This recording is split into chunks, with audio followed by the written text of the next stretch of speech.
পথ সুৰক্ষা সমিতিৰ ফালৰ পৰা প্ৰথমতে আমি আমাৰ মৰমৰ জুবিনদাৰ বিদেহী আত্মাৰ সদ্গতিৰ কাৰণে শ্ৰদ্ধাঞ্জলি জ্ঞাপন কৰিছোঁ।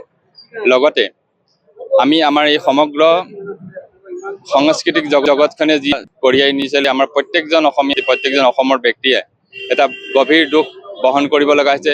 তাৰ লগতে যে আগন্তুক পূজাত যেতিয়া কাৰো জীৱনলৈ কাৰো পৰিয়াললৈ যাতে কোনো ধৰণৰ এনেকুৱা দুখৰ বাৰ্তা নাহে, এইখিনি কামনা কৰি আমি জিলা পৰিবহণ বিভাগ আৰু লগতে জিলা পথ সুৰক্ষা সমিতিৰ ফালৰ পৰা পথ সুৰক্ষাৰ ক্ষেত্ৰত যিখিনি সজাগতা ব্যৱস্থা ল'ব লাগে সেইখিনিৰ কাৰণে আমি আজিৰ পৰা আৰম্ভ কৰিছোঁ। আৰু এই কাৰ্যসূচীৰ বিভিন্ন কাৰ্যসূচীৰ লগতে আমাৰ আজি প্ৰথম বিনামূলীয়া হেলমেট বিতৰণ এই কাৰ্যসূচী আমি শুভাৰম্ভ কৰিছোঁ।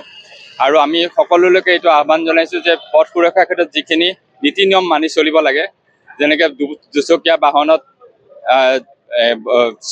চালকজন আৰু আৰোহীজনে হেলমেট পৰিধান কৰিব লাগে, অতিৰিক্ত গতি পৰিহাৰ কৰিব লাগে, মোবাইল ফোন পৰিহাৰ কৰিব লাগে, আৰু যিসকলে বাহনত চাৰিচকীয়া বাহনত যাত্ৰা কৰিছে বা চলাইছে তেওঁলোকে ছিট বেল্ট ব্যৱহাৰ কৰিব লাগে। এই পথ সুৰক্ষাৰ ক্ষেত্ৰত যিখিনি নীতি নিয়ম আছে সেইখিনি মানি চলক, কাৰণ সকলো উৎসৱৰ সময়তে বেছি দুৰ্ঘটনাৰ ঘটা দেখা যায় আৰু বিশেষকৈ দুচকীয়া বাহনত বেছি দুৰ্ঘটনা হয় আৰু তেওঁলোকৰ মৃত্যুৰ মুখত পৰে। গতিকে আমি এই তেওঁলোকে যাতে সজাগ হয়, সকলো যাতে সজাগ হয়, তাৰ কাৰণে আমি আজি এই কাৰ্যসূচী লৈছোঁ আৰু আমাৰ সমগ্ৰ তিনিচুকীয়া ডিষ্ট্ৰিক্টতে এই কাৰ্যসূচী চলি থাকিব।